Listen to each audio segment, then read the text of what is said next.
Hi, I'm Amy Wolf with VUCast. How do you like getting stuck with needles? If you're like most people, it's right up there with having a cavity drilled.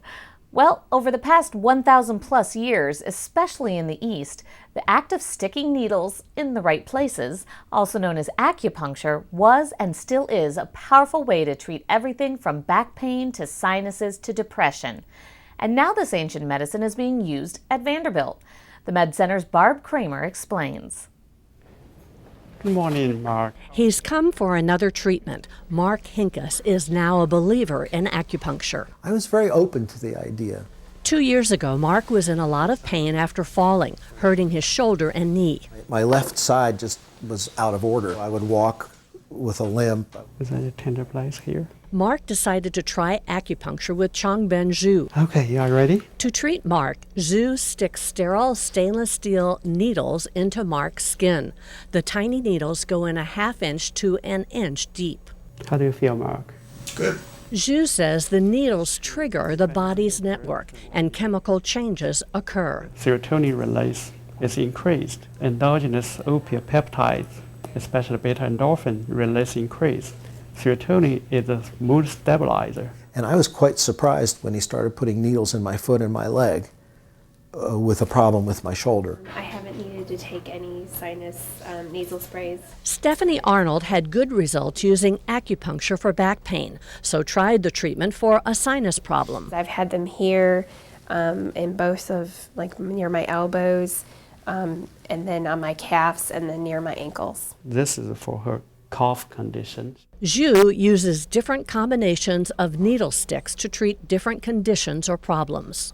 Most cases, when I push the needle, get inside the place, it's smooth.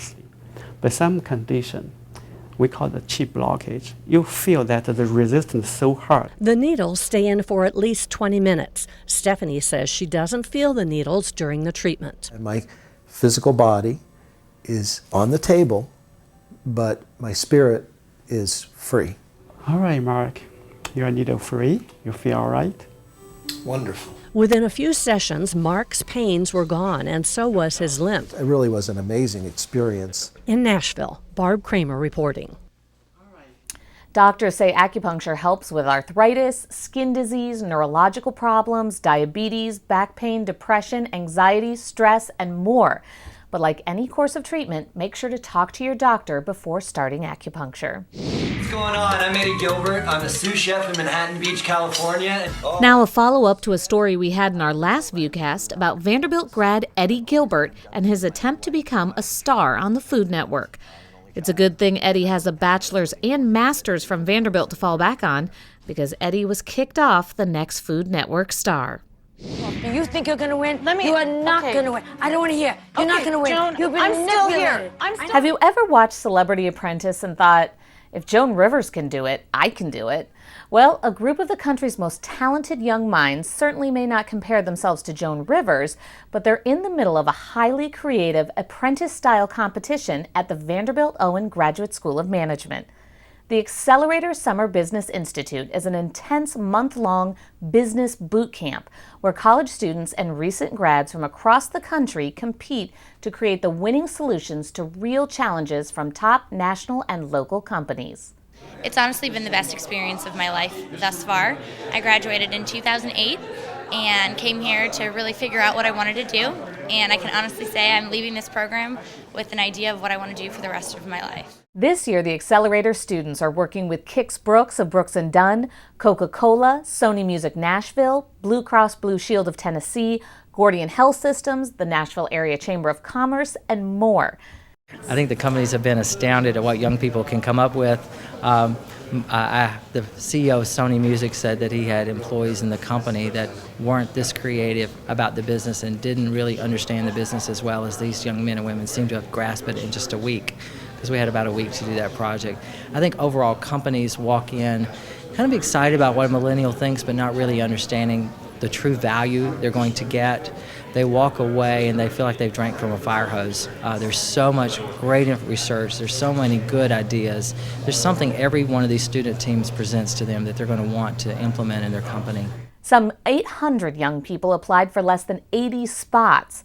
You can learn more about Accelerator and read Michael Burcham's blog at owen.vanderbilt.edu/accelerator. And here's a Vanderbilt business connection perfect for YouTube.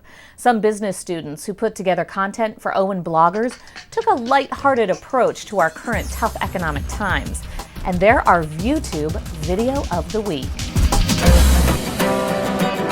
I've been looking uptown, run, go uptown, like situations of town. Can I get a little love now? You can see more from the Owen bloggers on youtube.com/Vanderbilt. This is his 87th pitch coming up right now, and we are just in the bottom of the 6th.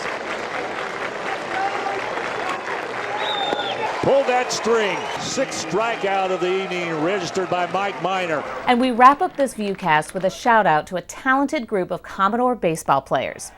Okay, get ready for a really cheesy play on words.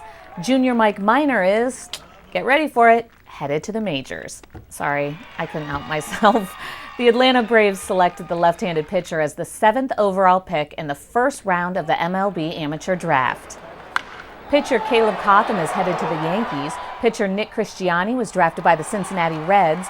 Pitcher Sam Selman was drafted by the Dodgers. Outfielder Stephen Little is going to the Minnesota Twins. And pitcher Drew Hayes and infielder Reagan Flaherty were both drafted by the Mariners. We'll be cheering for you guys.